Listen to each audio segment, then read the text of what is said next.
dari media ya.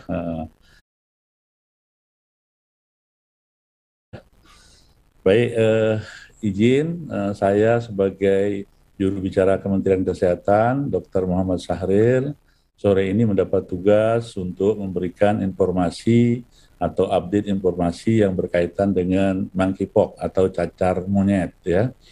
Walaupun dari libur, kita tetap memberikan update kepada masyarakat melalui media sebagai bagian dari keterbukaan atau transparansi informasi ke publik. Teman-teman sekalian yang saya cintai, ya, jadi sejak tanggal 6 Mei 2022, WHO sudah mengumumkan ya, ada negara Inggris yang telah melaporkan monkeypox yang pertama kali dan seluruh negara diminta untuk memberikan suatu kewaspadaan. Dan dibuat pengumuman baru oleh WHO tanggal 23 Juli, yaitu sebagai kedaruratan kesehatan global ya. Dan di sana saat ini sudah ada 86 negara yang sudah melaporkan kasus monkeypox ini dengan total jumlah 39.708 dengan kematian sekitar 400 orang ya. Nah, kami ingin mengupdate, menginformasikan bahwasanya sejak diumumkan oleh WHO itu di negara kita telah melakukan berbagai upaya ya, kewaspadaan, edukasi, sosialisasi, kemudian bagaimana kesiapan di pintu masuk negara, kemudian persiapan fasilitas pelayanan kesehatan, baik itu penanganan awal, deteksi, dan juga bagaimana pengobatan-pengobatan yang dilakukan apabila ada pasien cacar monyet. Nah, sudah ada 23 kasus yang sudah kita tangani, 23 diantaranya adalah telah disingkirkan, discarded, karena setelah melalui berbagai proses, PCR-nya negatif, ya, sebanyak 22 orang. Dan hari ini pasiennya ada yang satu terkonfirmasi, ya, dari DKI Jakarta. Dari Jakarta anjir. Orang laki-laki baru 27 tahun ya. Nah, dapat laporan pemeriksaan PCR kemarin malam ya, tadi malam, dan dengan cepat hari ini kami mempublish ya, mengumumkan kepada masyarakat yang mungkin kita juga sering bertanya-tanya, negara-negara tetangga kita sudah ada loh ya, Thailand, Singapura, Australia, tapi Indonesia kok belum ada terus. Nah, hari ini sudah ada, mudah-mudahan informasi ini menjadi bagian, ternyata betul apa yang diumumkan oleh WHO, bahwasanya seluruh negara harus mempunyai suatu kewaspadaan terhadap ini ya. Nah, alhamdulillah pasien 27 tahun ini laki-laki memang habis bepergian dari luar negeri ya. Dengan gejala di tanggal 14 itu ada demam ya, kemudian juga ada pembesaran kelenjar limfe. Tapi keadaannya baik ya, artinya tidak sakit berat, dan ada cacarnya atau ruam-ruamnya di muka, di telapak tangan, kaki, dan sebagian di sekitar alat genitalia ya. Nah, ada satu kesigapan dari petugas kesehatan di Jakarta ini. Terima kasih Bu Widya, rumah sakitnya begitu tanggap, begitu melihat ada suatu gejala itu dengan cepat untuk melakukan respon pemeriksaan lanjutnya, dan dengan cepat dilakukan pemeriksaan PCR. Dalam hitungan 2 hari pemeriksaan PCR itu sudah dilakukan dan tadi malam sudah diumumkan positif terkonfirmasi. Nah, saat ini pasien dalam keadaan baik-baik saja. Kalau dalam istilah COVID itu gejalanya ringan ya, dan pasiennya tidak perlu harus dirawat masuk di ruang isolasi, tapi cukup dilakukan isolasi mandiri di rumah. Nah, informasi ini juga ditindaklanjuti oleh teman-teman dari Dinas Kesehatan untuk melakukan surveillance ya kepada masyarakat atau kontak erat lah kepada pasien untuk dilakukan pemeriksaan karena kasus cacar monyet ini adalah kasus yang menular yang memerlukan ya kontak tracing kepada orang-orang yang pernah kontak erat dengan pasien tersebut. Nah, itu informasi satu pasien yang terkonfirmasi. Artinya apa? Di Indonesia baru ada 1 orang nih yang konfirmasi. Kan diagnosis klasifikasi dari WHO itu kan 1 terkonfirmasi, yang kedua adalah probable, yang ketiga suspek, yang keempat adalah discarded atau disingkirkan. Kita sudah ada 22 loh yang dulu disuspek, ya, pernah ada di Jawa Tengah, kemudian di Pontianak, kemudian ada di Riau, ada di Banten, di Jakarta dan sebagainya. Semuanya sudah dilakukan PCR dan surveillance dan alhamdulillah semuanya negatif dan kita dalam keadaan istilahnya tidak terjadi penularan yang lebih lanjut dan pasien tersebut bukan pasien cacar monyet. Nah, yang satu ini memang sudah terkonfirmasi tadi malam. Nah, untuk itu sudah dilakukan berbagai langkah-langkah surveillance ya oleh Dinas Kesehatan bersama P2P Kementerian Kesehatan. Itu informasi yang awal pertama. Yang kedua, kami ingin mengulangi kembali sekaligus mengupdate ya informasi apa sih yang sudah dilakukan oleh Kementerian Kesehatan atau pemerintah Indonesia dalam rangka merespon pengumuman dari WHO sebagai kedaruratan kesehatan global. Kami ulangi, kita sudah melakukan kewaspadaan di seluruh pintu masuk ke Indonesia, baik dari udara, laut maupun darat, yang berhubungan langsung kepada negara-negara yang tadi sekitar 89 yang memang telah melaporkan itu. Kemudian sudah juga memberikan kewaspadaan dengan seluruh maskapai ya, maskapai penerbangan, maskapai pelabuhan untuk sama-sama ikut memberikan suatu kewaspadaan apabila ada penumpangnya itu yang memang mempunyai gejala yang sudah disampaikan tadi yaitu gejala cacar monyet. Dan sudah kita sebutkan gejala apa saja yang harus diwaspadai. Kemudian langkah berikutnya kita sudah memberikan sosialisasi, memberikan edukasi kepada seluruh masyarakat, seluruh petugas kesehatan, dan seluruh fasilitas pelayanan kesehatan untuk mewaspadai cacar monyet ini. Pertama adalah mengingatkan ke seluruh masyarakat agar selalu meningkatkan atau menjaga PHBS atau perilaku hidup bersih dan sehat dan meningkatkan protokol kesehatan. Nah, protokol kesehatan ini bukan hanya untuk COVID-19 tapi juga untuk seluruh penyakit menular. Nah, dengan protokol kesehatan yang kita lakukan, maka kita akan mencegah ya penularan dari seseorang kepada kita khususnya monkeypox ini. Karena apa? Penularan monkeypox ini adalah utama sekali melalui kontak langsung kepada penderita. Kontak langsungnya bagaimana? Bisa dengan bersalaman, berpelukan, atau mungkin tidur bersama, dan seterusnya lah ya. Dan juga kontak kepada benda-benda atau barang-barang di sekitar pasien, umpamanya di selimut, di handuk, dan seterusnya. Kita harus menghindari itu, dan masyarakat harus paham apabila ada teman kita, saudara kita, masyarakat yang punya gejala ini, kita harus menghindari kontak langsung kepada yang bersangkutan. Kemudian di tingkat fasilitas pelayanan kesehatan ya, kita sudah memberikan juga pedoman ya kepada seluruh dinas kesehatan se-Indonesia, kepada seluruh rumah sakit se-Indonesia termasuk swasta dan juga puskesmas untuk memberikan perhatian yang lebih terhadap kasus ini. Jadi jangan sampai ada umpamanya petugas kesehatan di puskesmas, di rumah sakit yang tidak paham dengan cacar monyet ini. Karena ini bagian dari kewaspadaan kita. Kita sudah memberikan pedoman-pedomannya kepada mereka, apa-apa yang harus dilakukan oleh petugas kesehatan dan fasilitas pelayanan kesehatan untuk menangani apabila ada kecurigaan kasus ini.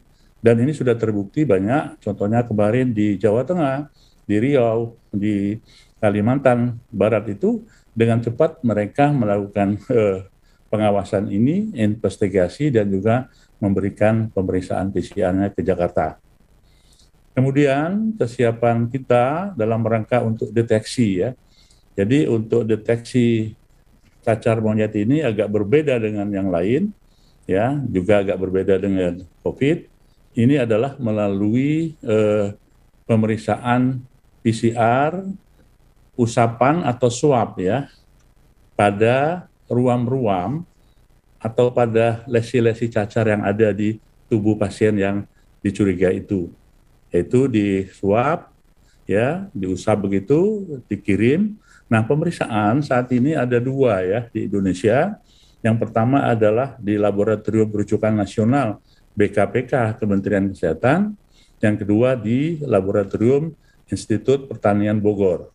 Dan dalam proses sekarang sudah akan ditambah 10 laboratorium yang ditingkatkan untuk melakukan pemeriksaan PCR sesuai dengan pintu masuk yang diharapkan memang menjadi kewaspadaan kita.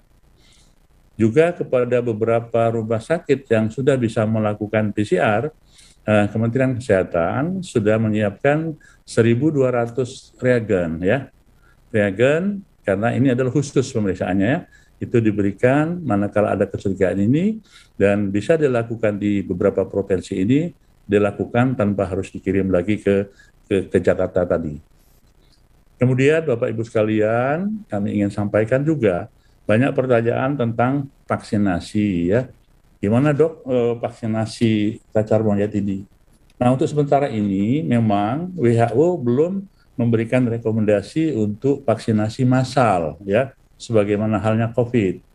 Jadi saat ini ada 2 atau 3 negara yang sudah melakukan vaksinasi dan kita juga sedang memproses untuk pengadaannya dan tentu saja harus melalui rekomendasi dari Badan POM.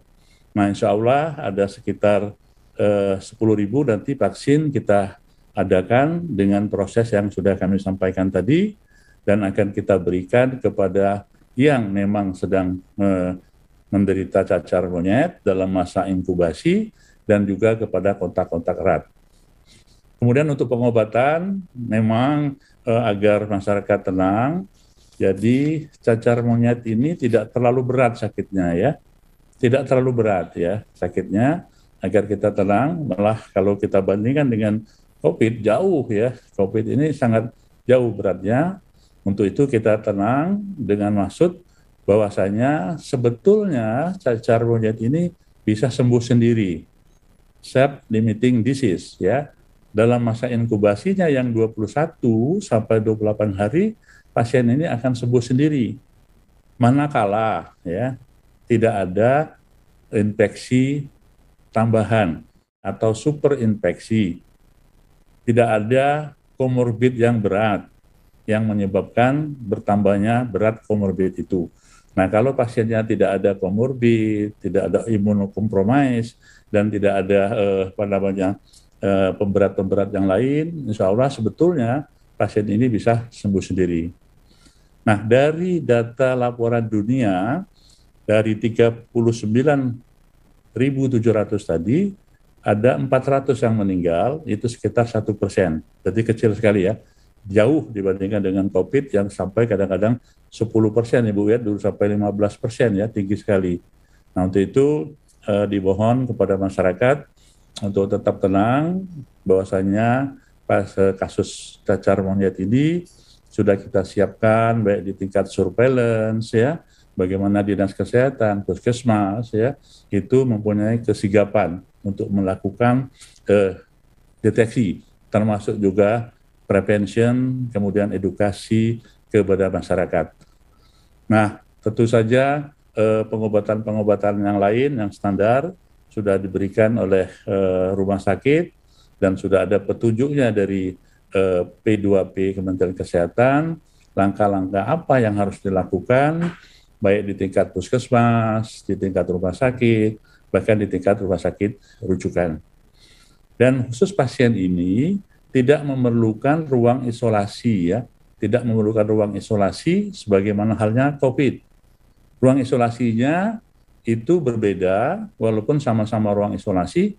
Kalau ruang isolasi COVID itu dengan tekanan negatif, tapi kalau untuk cacar monyet tidak memerlukan ruang isolasi yang bertekanan negatif. Nah, Bapak Ibu sekalian, demikian update informasi dari kami.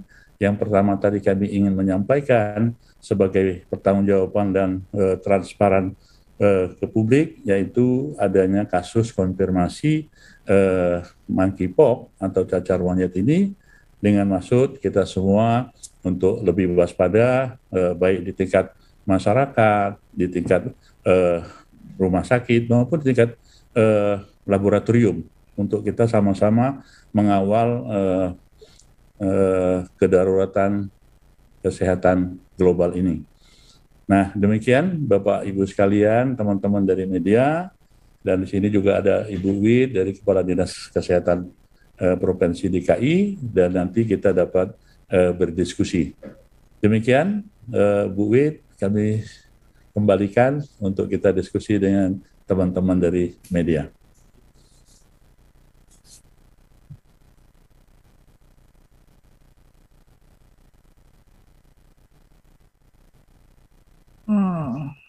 Baik, terima kasih Pak Sahril. Maaf tadi ini nggak bisa dibuka. Terima kasih Pak Sahril sudah memberikan informasi terbaru terkait dengan pasien pertama di monkeypox di Indonesia, dan seperti tadi diuraikan oleh Pak Sahril bahwa saat ini Pak Sahril didampingi oleh Kepala Dinas Provinsi Kesehatan DKI Jakarta, ada Dr. Widya Stuti, dan kemudian juga beberapa teman kami. Baik, Pak Sahril, kita mulai saja nih, ada bincang-bincangnya melalui chat dan ada juga yang angkat tangan. Mungkin saya akan seling ya, jadi ada yang dari chat dulu, kemudian nanti ada yang raise hand. Yang di chat dulu ya Pak ya, jadi di sini Suci di Tekom, jadi ditanya bahwa satu pasien tadi bepergian dari luar negeri. Gimana sih caranya dia tertular? Apa kontak erat dengan orang yang terinfeksi atau gimana? Dan temuan cacar monyet di RI ini, akankah Indonesia itu akan menghadapi yang namanya next pandemi? Dan kalau boleh tanya, WHO sebut cacar monyet ini lebih banyak dialami oleh kelompok GAI. Apakah termasuk dalam kelompok tersebut dan berapa banyak yang kontak erat dengan pasien tersebut? Monggo, Pak Sahril. Terima kasih. Dari mana tadi Pak? Yang tanya? Dari Suci Detikcom. Oke, Mbak Suci Detikcom. Jadi sebagaimana yang saya sampaikan tadi, penularan pasien cacar monyet ini adalah kontak langsung ya. Jadi pasien ini juga berkontak langsung kepada orang yang di tempat dia bepergian yang kemarin.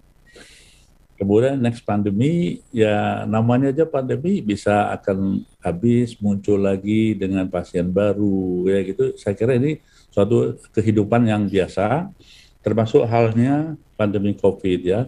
Bisa saja suatu saat pandemi COVID ini sudah dianggap sudah landai dan tidak terlalu mengancam kesehatan dan secara perekonomian ataupun di bidang yang lain, maka pandeminya akan berakhir. Dan bisa jadi juga akan muncul pandemi-pandemi baru yang kita tidak tahu, gitu ya. Nah, saya kira itu.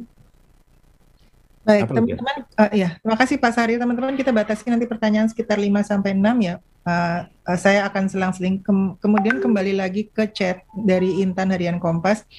Bagaimana profil dari kasus terkonfirmasi ini?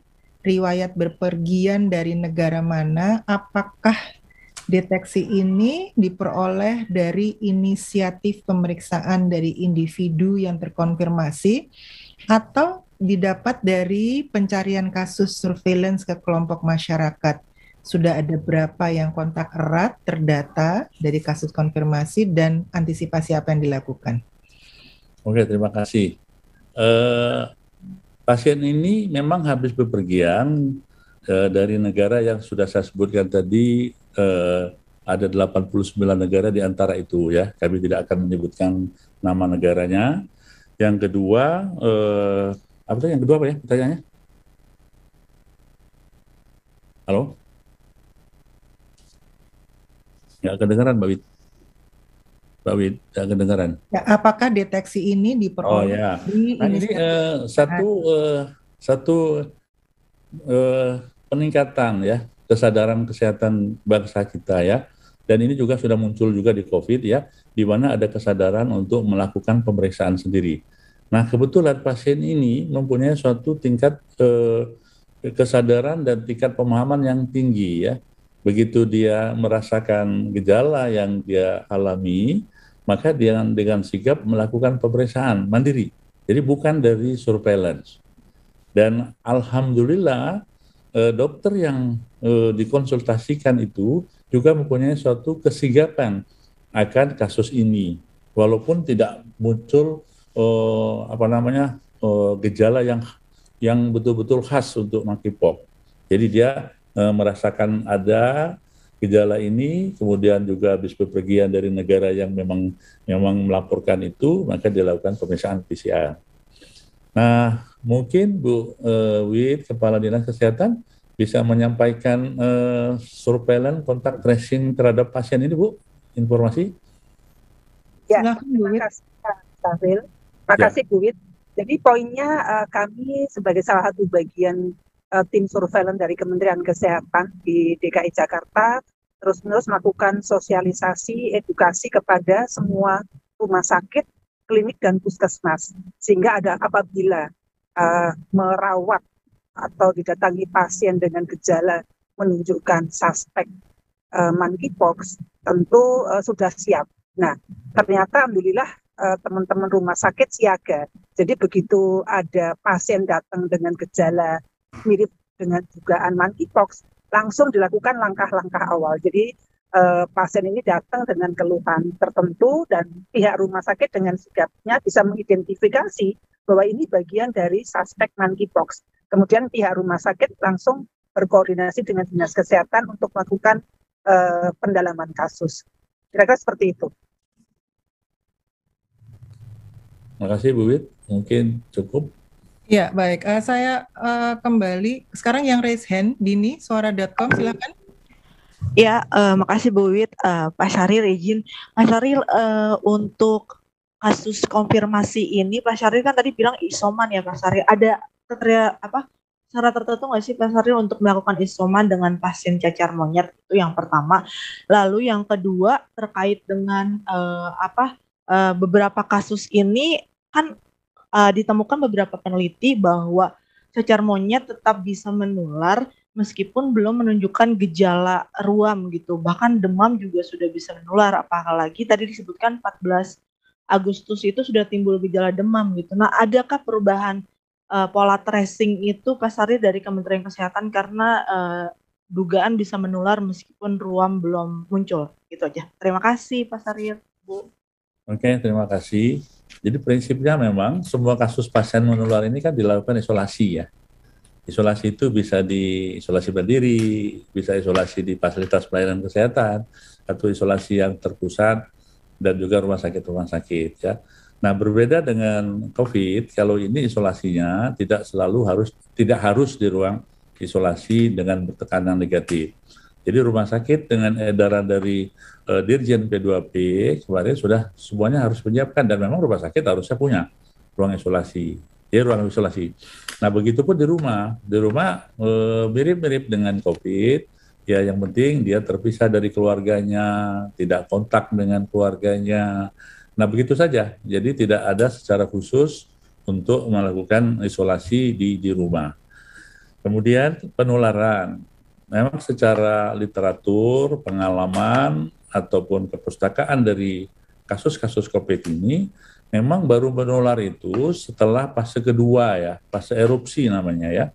Tapi kalau dia fase awal, fase yang prodromal itu, baru demam, baru itu dia tidak menularkan, ya kan?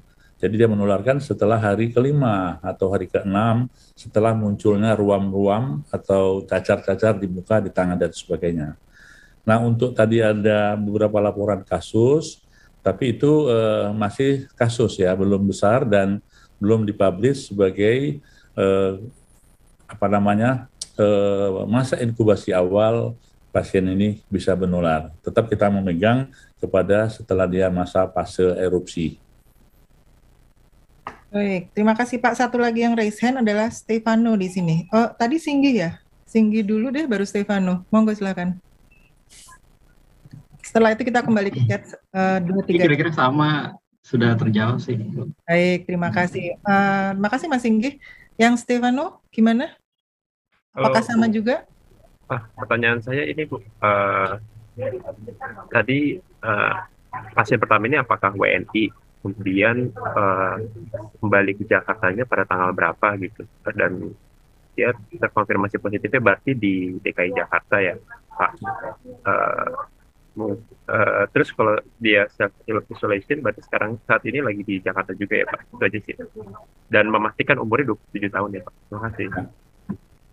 Monggo Pak Sahril. Ya.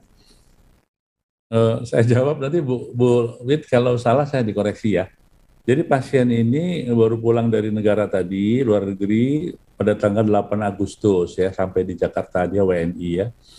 Kemudian baru mulai gejalanya itu muncul di tanggal 14, Mas ya, dengan muncul gejala demam. Kemudian juga tanggal 16 itu baru muncul tadi lesi atau ruam-ruam. Dan kemudian tanggal 18 dilakukan pemeriksaan karena pasiennya datang ya. Tanggal 16 itu belum datang dia ke fasilitas kesehatan atau ke rumah sakit. Nah, tanggal 18 itu diperiksa dengan cepat oleh rumah sakit dan diperiksa dalam waktu 1 hari itu hasilnya keluar dan PCR positif. Mungkin Bu Wit mengkoreksi kalau saya salah Bu, silakan. Ya, sudah tepat Pak. Sudah sesuai, tanggal kedatangan sudah tepat. Dan terdiagnosa baru tadi malam ya? Malam, ya. Keluar hasil. Baik, terima kasih Pak Sahril, Bu Wit. Ini ada beberapa pertanyaan yang saya rangkai jadi satu saja Pak Sahril ya, supaya karena ada beberapa yang sama, jadi saya jadiin satu aja. Pertama adalah berapa jumlah standar tracing kontak eratnya untuk kasus ini, lalu kemudian apakah kasus ini akan ada kebijakan lokal PPKM? Kemudian juga itu dulu Pak, nanti saya cari kembali berikutnya. Jadi apakah ada kebijakan lokal untuk PPKM dan kemudian berapa jumlah standar tracing kontaknya? Dan kemudian juga satu lagi Pak, treatmentnya yang sudah terkena itu untuk deteksi dan treatmentnya itu termasuk apa saja, obat atau vaksin saja? Ya. Apakah di sini ada Bu Endang? Bu Endang? Bu Endang dari P2P? Belum ada tuh Pak. Oke, nanti mungkin Bu Wit bisa menjawab standar kontak tracing. Kalau kita kan di COVID kan 1:12 Bu ya, 1 itu kalau ini berapa gitu ya. Kemudian kebijakan lokal PPKM belum kita berlakukan ya, karena ini baru 1 kasus ya. Dulu aja COVID itu setelah sekian banyak kasus baru kita melakukan kebijakan-kebijakan itu ya. Nah kalau treatment ya, tadi saya sudah katakan, pasien ini kan karena virus ya. Nah, tentu saja virus ini kan sembuh sendiri. Ya, jadi dia kalau didiamin aja sebetulnya tanpa ada komorbid, tanpa infeksi sekunder, maka dia akan sembuh sendiri setelah masa inkubasinya selesai. Jadi setelah lesinya pecah gitu, mengering dan mengelupas sembuh. Nah, cuman masalahnya saat ini perlu kita pengawasan. Satu pengawasan agar dia tidak menulari orang lain, maka perlunya karantina. Apa perlunya isolasi? Kemudian diperiksa sama dokternya. Kalau ternyata lesinya banyak sekali gitu ya, banyak sekali di tangan, di kaki dan mengganggu, maka tentu saja harus ada pengobatan khusus dari spesialis kulit. Dan juga kalau ada efek samping yang lain, umpamanya dia terjadi pneumonia, bronchopneumonia, tentu saja perlu konsultasi pemeriksaan kepada dokter paru dan seterusnya. Nah, jadi pengobatannya saat ini secara spesifik memang kita memberikan hanya simptomatik, kemudian suportif agar daya tahan tubuhnya semakin baik. Bu Wit, mungkin tadi standar kontak apa ada Bu? Berapa Bu kontak tracingnya? Ya, terima kasih Pak Sahril. Jadi memang kasus ini monkeypox ini beda dengan COVID yang memang sudah ada standar 1:15 minimal gitu ya. Sedangkan untuk monkeypox tentunya tidak. Tetapi perlu kita pendalaman pada saat anamnesa atau tanya jawab dengan pasien, kira-kira kontak eratnya berapa, dan itu yang kita dalami. Tapi tidak ada rasio tertentu. Dan perlu diketahui juga tadi seperti yang disampaikan oleh Pak Sahril bahwa monkeypox ini tidak begitu mudah menular, tidak sama dengan COVID. Jadi poinnya adalah bagaimana kita mampu mengawal, memonitor kasus pada saat dilakukan isolasi di tempat vaksinasi. Kami bekerja sama dengan Oke, terima kasih. Baik, terima kasih Bu Widya, terima kasih juga Pak Sahril, teman-teman media. Kita sudah menjelang maghrib dan sudah banyak pertanyaan, semuanya sudah lengkap. Bu Wid, ada satu yang mungkin belum terjawab tadi, boleh ya saya tambahin ya? Oh boleh, monggo Pak Sahril. Ini buat teman-teman wartawan nih yang penasaran biasanya. Jadi cacar monyet ini tidak menyerang kelompok tertentu ya. Nggak ada untuk tertentu. Jadi yang menyerang kelompok itu karena kontak erat saja, ya kan? Jadi jangan sampai ada salah pemahaman. Kelompok ini, kelompok ini tidak. Ya. Jadi semua orang yang mempunyai potensi kontak erat dengan pasien, maka dialah yang paling mempunyai risiko tertinggi untuk penularan. Saya kira gitu ya. Nah, termasuk nanti surveillance pun juga begitu, tidak kita lakukan kepada kelompok tertentu, tapi kepada semua orang yang mempunyai risiko kontak kepada pasien-pasien itu, dan kita tidak ingin membuat suatu kesalahpahaman di tingkat masyarakat ini ya. Jadi tolong dipahami, kita akan memperlakukan ini secara proporsional, dan sekali lagi Bu Wid izin dengan penemuan kasus satu ini, artinya memang pengumuman WHO itu benar, seluruh warga negara seluruh dunia harus waspada dan kita ada. Oke, nggak apa-apa, kita waspada, mudah-mudahan tidak bertambah sebanyak mungkin. Walaupun bertambah, kita akan, seperti yang saya sebutkan tadi, sudah mempunyai suatu sistem, bagaimana deteksi, bagaimana penanganan di tingkat rumah sakit, puskesmas, dan seterusnya, sehingga kita termasuk di surveillance sudah sangat tanggap, dan kita akan melindungi masyarakat ini. Dan tentu saja terakhir, peran masyarakat apa sih? Ya tadi PHBS, kemudian protokol kesehatan, dan juga menjaga kontak erat untuk tidak kepada orang-orang yang ada curiga cacar monyet atau cacar lah secara keseluruhan. Karena cacar air pun itu sangat menular ya. Terima kasih. Terima kasih Pak Sahril. Dengan sendirinya sudah dirangkum kembali oleh Pak Sahril apa yang harus kita lakukan. Jadi tetap prokes, tetap PHBS, supaya kita tetap dalam keadaan sehat walafiat.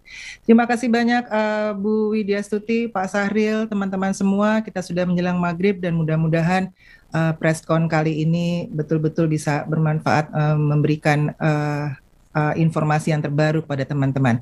Terima kasih banyak, sehat semua untuk kita semua. Assalamualaikum warahmatullahi wabarakatuh. Waalaikumsalam warahmatullahi wabarakatuh. Bu Wid, terima kasih. Terima kasih Mbak Wid, terima kasih Pak Sahril, Pak Randy, teman-teman Prokom dan teman-teman media, sehat semua ya.